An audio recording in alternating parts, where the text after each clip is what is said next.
Hello, good morning. I am making this video just to show you about how I do Catholic research. So, when you have a question you don't know the answer for, and you want to know what does the church teach about it, this is how you can go about it. Okay, with the internet and a lot of good tools that we have, it's actually pretty easy to find the answers. Just that you need to be asking the questions. You need to be careful that you are not being led into some dubious source, that these are authentic sources, and so on. As long as you do that, you can get to the answers pretty quickly, and probably you'll have more questions, and then you can keep reading about it and just increasing your understanding and knowledge of faith, knowledge of the church, knowledge of what we believe, and ultimately would lead you to love Christ more and be a good and faithful Catholic. So first, so I'm gonna show you an example here. So the example question that we are gonna look at is what we discussed yesterday. That was about Genesis, about Adam and Eve. Is that real or is that a parable? Then we also talked about Noah and so on, right? So I had both of these things in my mind yesterday night, and then I was just doing up some research yesterday. So the first thing that I did was to go to Catholic.com, um, which is an authentic Catholic source. Um, Sometimes you can have websites which have Christian or Christ or name of a saint or something in the title, but may not really be an authentic source. But Catholic.com, I do know it is.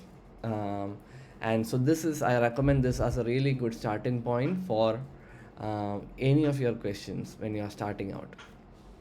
And over here they have a really convenient place you can search.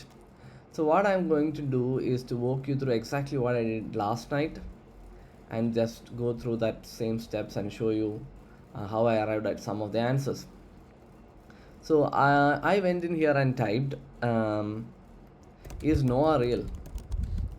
I mean, you don't have to be sophisticated in your question. You can just ask the question, can be a straight shooter, and just ask what you want to know. And as you can see, they already have articles written exactly about the same thing, right? Was Noah a real person? I just want to make a small note here that even though I started with is Noah real yesterday night, um, I ended up actually looking up answers to the question of Adam and Eve. Okay, so you will find me slightly going off topic here, but that just me yesterday night, right? You could always like stay on topic and keep asking about Noah and so on. Yeah, so there were these articles that came up. So when I clicked through into this, I found that this was like a short video where uh, they were answering that question. Okay, so I listened to that video and I kind of got a basic understanding of where it was going. But at that point, like I said, I was more interested in the Adam and Eve part of it. Okay, so then you can see they have even an AI which tries to basically answer your question directly. Let's read through it, it's interesting. So it says, yes, Noah is a real historical person according to the Catholic Church. Right? It's a real person. I think yesterday I said Noah is only a story. But as you can see, there is a real person, is what they say. The CCC, the Catechism of the Catholic Church, which is the most authentic document on Catholic teachings, which I'll show you. You can easily access it on the internet.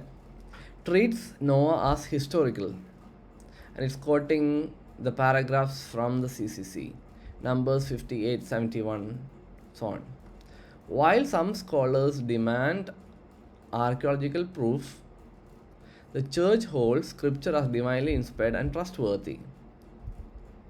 The ark resting on the mountains of Ararat is part of the history. Church does not depend solely on archaeology to confirm biblical events. Faith in Noah's reality aligns with the church's teaching that scripture is true in what it affirms.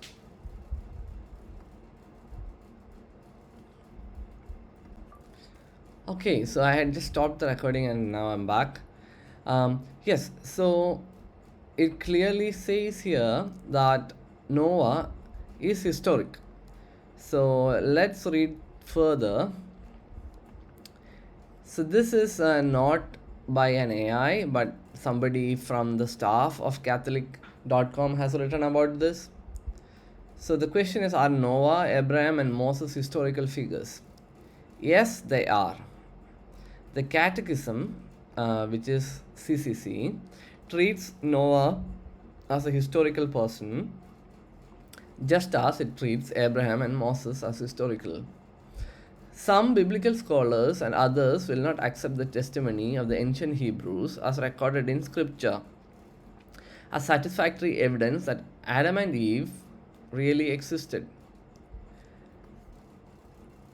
They want archaeological evidence.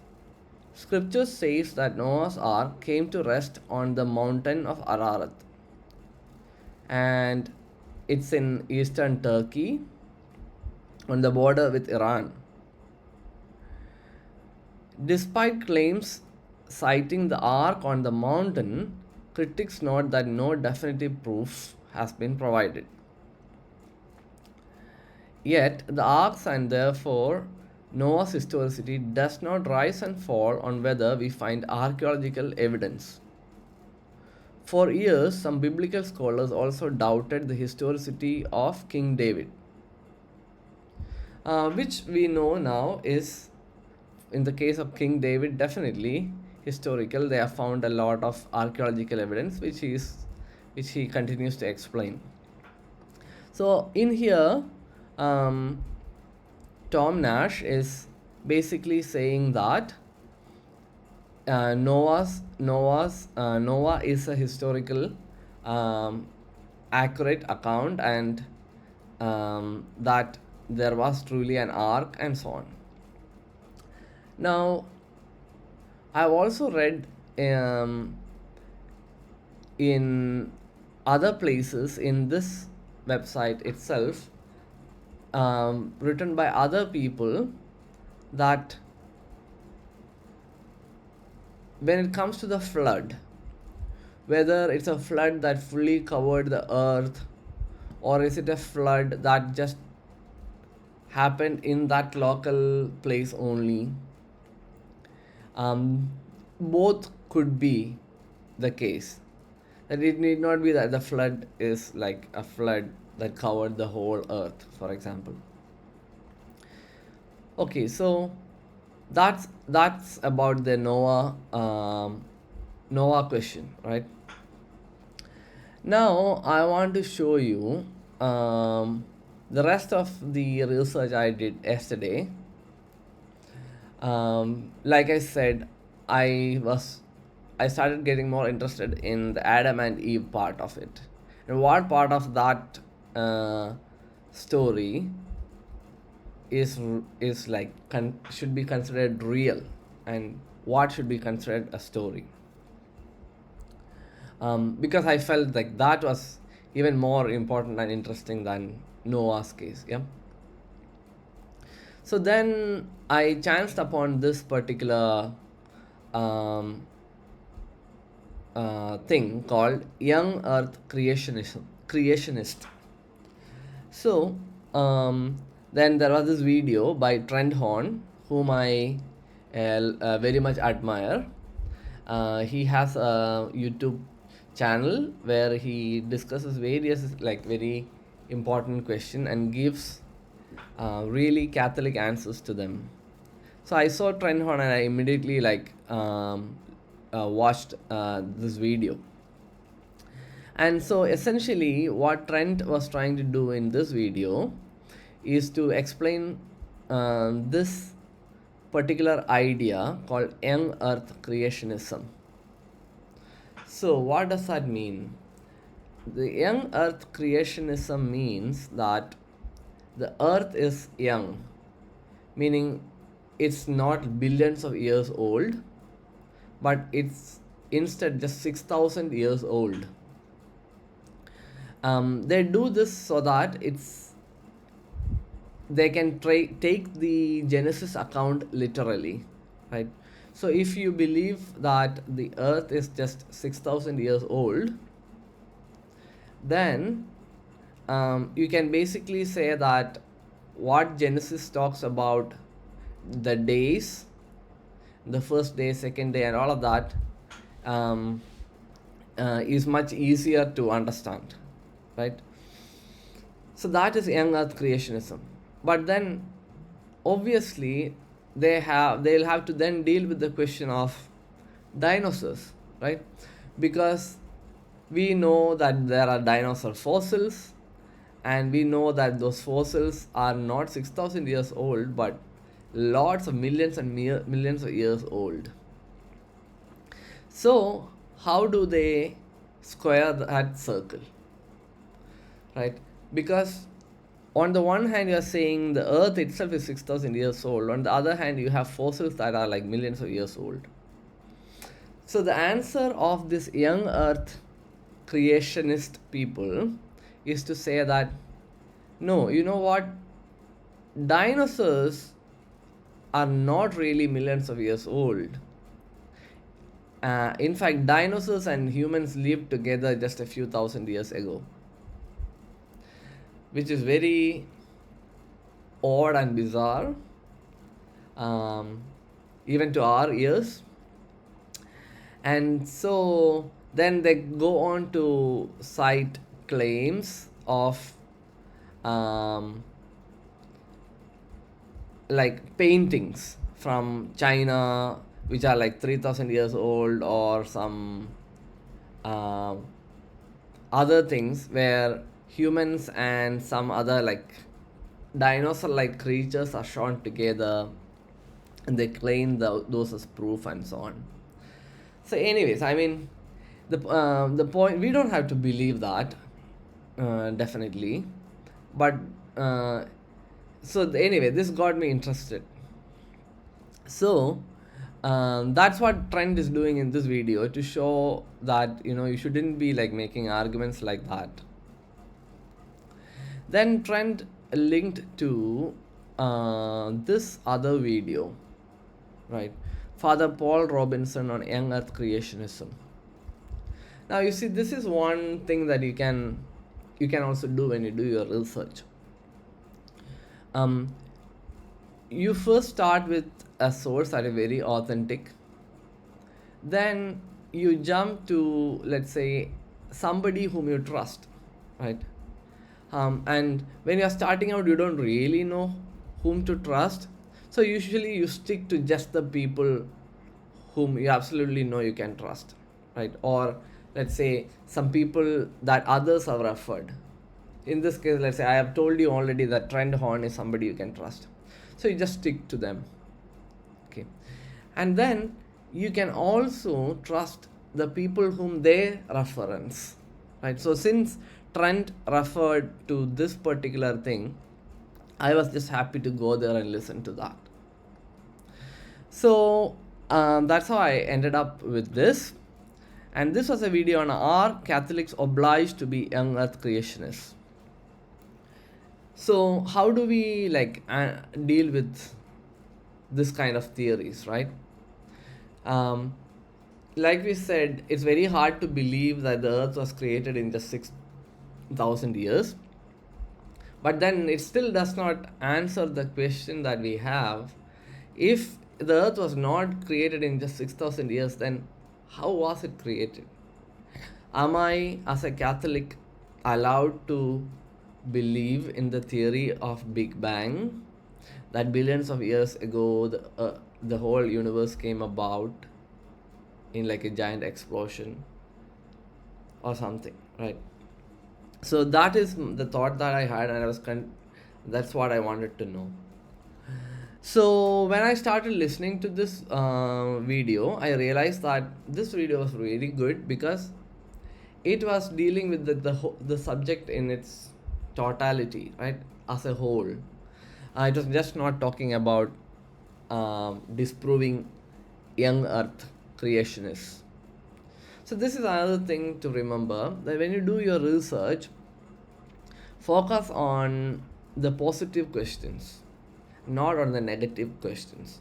So the negative question can be something like, okay, how do I how do I disprove something? How do I disprove that the earth was not created in 6,000 years? Even though that is useful and interesting, it doesn't really help you much. The positive question is more interesting.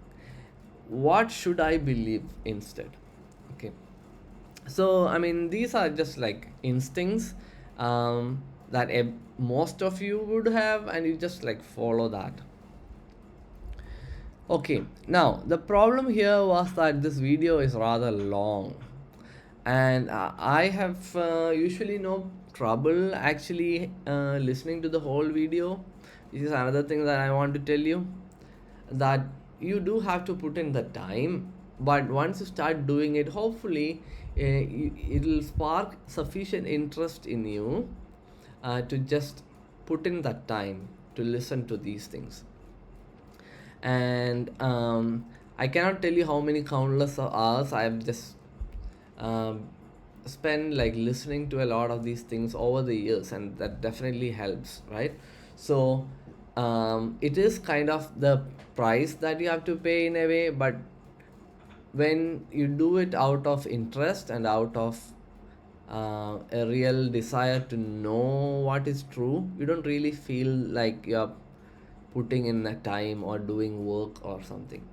But I just want to tell you that there's no shortcut to it. You just have to like put in the time, and as long as you're listening to the right people and so on, you will continue to learn something new and grow in your faith actually. Okay, anyway, so but yesterday night, when I started listening to this, I felt like, oh no, this is gonna take a long time, and the audio was not great. There were some noises and everything, so what I did was, these days we have the luxury of AI, right? So you can actually use certain AI tools to say, you go watch this video. It doesn't really sit and watch, but it like pulls the transcript of the video and then summarize it for me, which is actually what I did yesterday.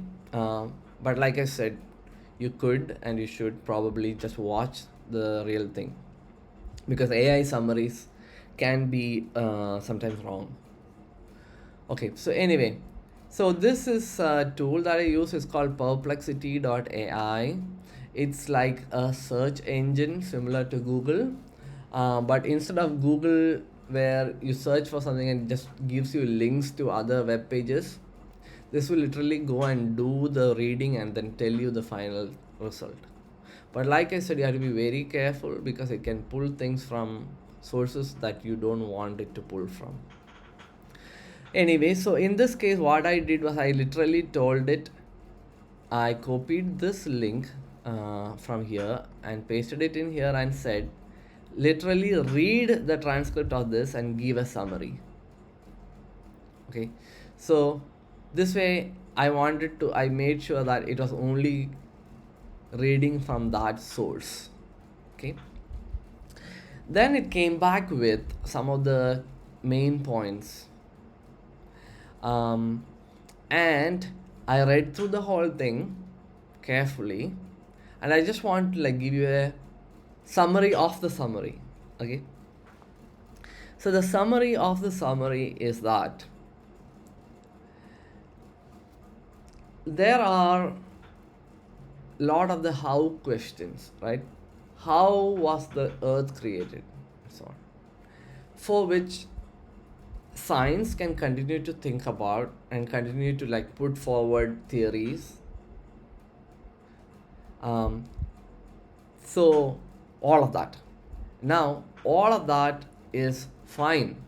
In fact, as Catholics, we can subscribe to any of those theories, provided what we say stay within certain boundaries, right? So you have the freedom to subscribe to different theories as long as you stick to certain boundaries. So then the question becomes, what are my boundaries, right? What are the boundaries that I'm not supposed to cross? And if I cross those boundaries, then I'm no more talking about Catholic understanding. Okay, I'm basically outside of that. Yeah, so we will unpack that immediately now. But before that, I just want to say what are some of the theories, right? Scientific theories. So one scientific theory is young Earth creationism that we just saw, that the universe was created in 6,000 years. And in fact, you know what? If you are a Catholic and you want to believe this, even though some people may like make fun of you, it you are free to do that. That's the first thing that I want to say, that I learned from this video, that you can continue to believe that, or hold on to the theory that the earth was created in 6,000 years, or like the universe is just 6,000 years old, and that will not make you make you somebody who's not a Catholic. You can still be a Catholic. Okay, so you can be an young earth creationist and still be a Catholic, totally. Just like you can believe in any of the other theories that we are going to talk about and still be Catholic.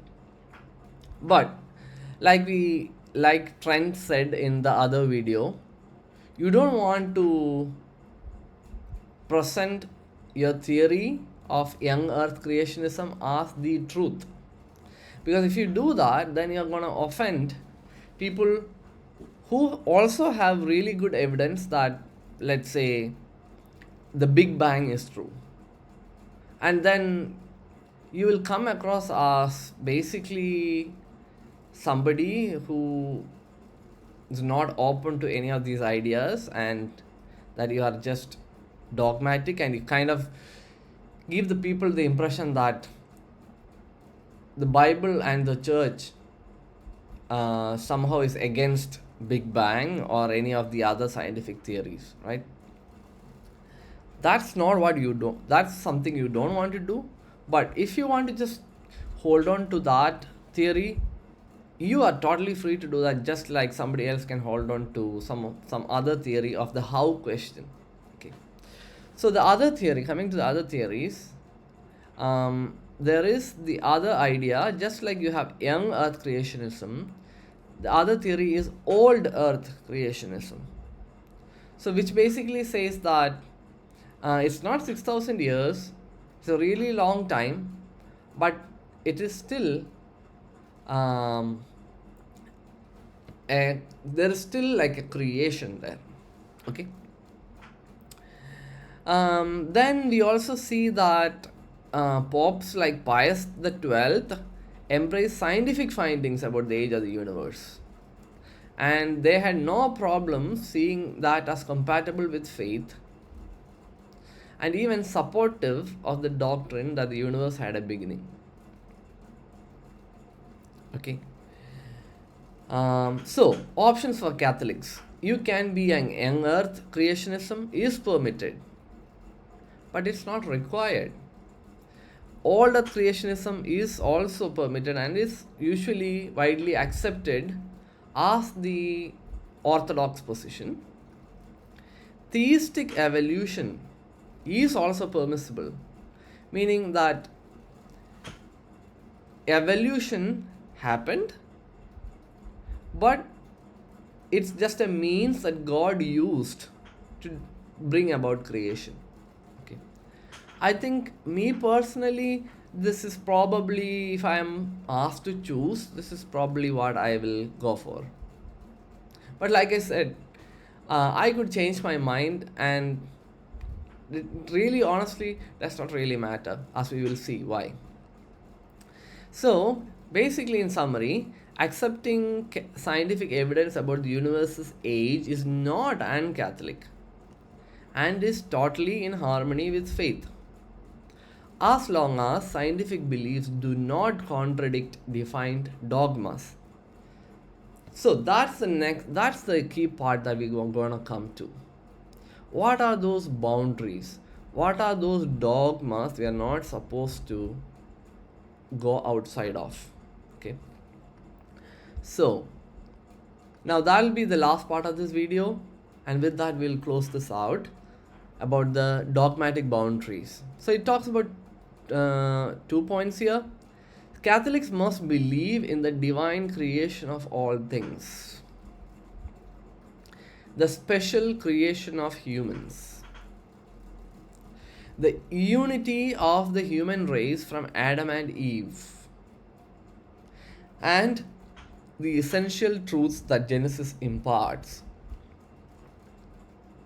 Okay, so that's a lot there, right? So what this is basically telling you is that you cannot ignore the truths in the creation story. Whether you think one day is 1 million years or one day is essentially like through evolution, does not matter, but the essential truths of the story stand true and real. And those truths are that everything was created by God. God is ultimately the creator of everything, which is fine, right? For when I read this, I was saying, fine, I already know that. What really got me interested was these other points. The special creation of humans. Okay, it's very important to understand that humans were created as special creatures by God. Okay, we'll see what that means. The unity of the human race from Adam and Eve. Now, this was even more interesting to me, because if you, let's say, subscribe to the theory of evolution, for example, then you'll kind of tend to believe that, all right, initially there was some basic life forms, then they evolved, eventually became like monkeys, and then monkeys at some point became like humans. And probably like there are monkeys in Africa, there are monkeys in other places, all of which are like evolving, and then like humans came about in like all these different places. But actually, that's outside the Catholic boundary. We are not supposed to hold on to that. Even though evolution as a theory is something acceptable, we cannot go outside of the fact that the human race began with two parents. That the entire human race comes out of one set of parents. Okay. So beyond these points, Catholics are free to form personal opinions on scientific and historical details, provided they do not conflict with core tenets. Alright. So at this point, I was already like quite interested, quite happy that I learned something that I actually wasn't very sure of before. And so I wanted to just like continue the research a bit and to really understand what it really means to believe in the unity of the human race. Right. So, in perplexity, I asked some follow-up questions. Okay. Essentially, I asked a follow-up question that explain the dogmatic boundaries listed, and then just to make sure that it's not gonna use some non-Catholic sources, I just told the AI that you should draw primarily from this video and from well-known Catholic sources, and you should cite them by name. Okay. Anyway, I mean, this is just like good research practice, because you always have to be vigilant that you are actually getting your information from the right sources. So when I did that, it came back with the list of like the dogmatic boundaries. Even though over here it said that in a summary form, now I got that in a more explained form. So we can see the same things being repeated again. Creation of all things by God. But this time we also have like references to church documents. Then special creation of the human soul, Adam and Eve. Yeah, so this is the point, right, that I was talking about. That's something that was kind of new to me. And then the historical reality of the original sin. So this is why this matters. Because if there is no one single parent, then what about original sin? Right? So I read this and then I saw that it was quoting certain paragraphs of the catechism. So that's the final part that I want to show you. So at this point, I kind of stopped reading the AI summaries and I literally went to the catechism itself. Okay, so you can access this yourself actually. All you have to do is go to vatican.va, then go to their website, go to like magisterium. Is it magisterium? Okay. Yeah. At the bottom, you will find this link to Catechism of the Catholic Church. Click through that, then you will find that you can look at the compendium or you can look at the original, the actual full document itself. Just click on that, you'll get the English version. And then it gives you like a big table of contents. I already knew from this AI that I am looking at, I wanted to read something about somewhere around paragraph 390. So I didn't know how to find paragraph 390, so I just clicked on some page and I found, it was only like 51. So I, you get it, like I went to some of the other pages and then finally I came about to the right page. So these are the two pages that are like kind of the most relevant to us, and then you can literally like read this, right? So to make sure that we are not like this video doesn't get too long, I just want to go straight to the few paragraphs that are very interesting. Yeah, this is, let's see.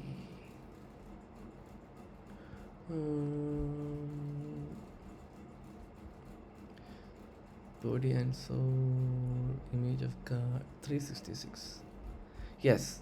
So the church teaches that every spiritual soul is created immediately by God and it is not produced by the parents, and also that is immortal. Okay, so this is very important. That every soul is created directly and immediately by God. It's not produced. So even though like our bodies are produced, and even though there is evolution, all of these other things happening, but when it comes to our souls are each individually created. Okay, that was quite interesting. I also want to show you something else about original sin.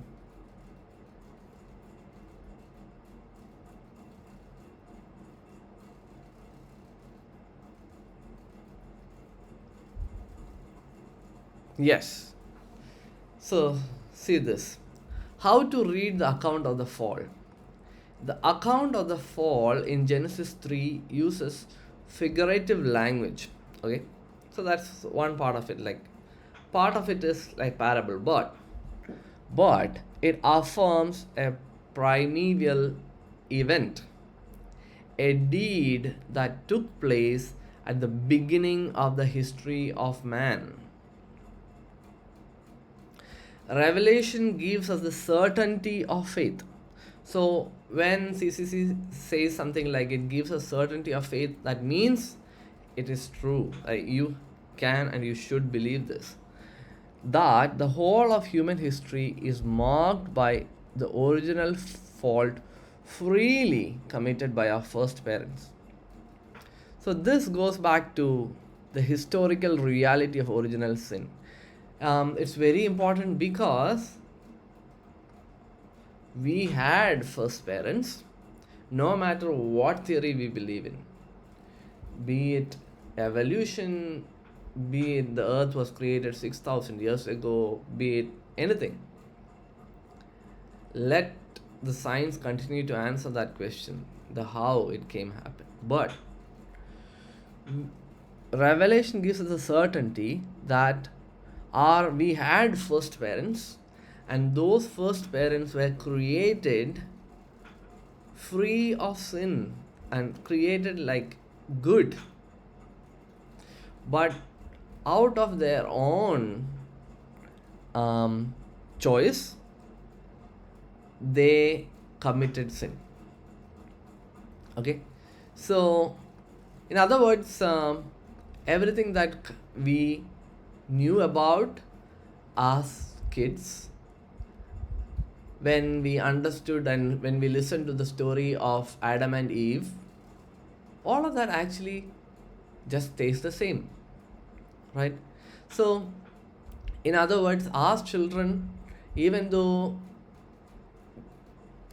we may have like believed them literally, honestly speaking, it doesn't make a difference, right? Now or back when we were young, the essential truths that God created Adam and Eve in goodness and in his image, all of those truths just stay the same. And the truth that Adam and Eve are out of their own will decided to go against God, right? So that is it. I want to wrap up this rather long video. Thank you for your patience if you have stuck through until now. I just wanted to, more than just answer the question, just wanted to show you in real how I kind of go about answering some of these questions and doing the research myself, so that hopefully it'll also give you some idea on how to do like your own research, and be more confident about doing it. God bless you. Have a good day.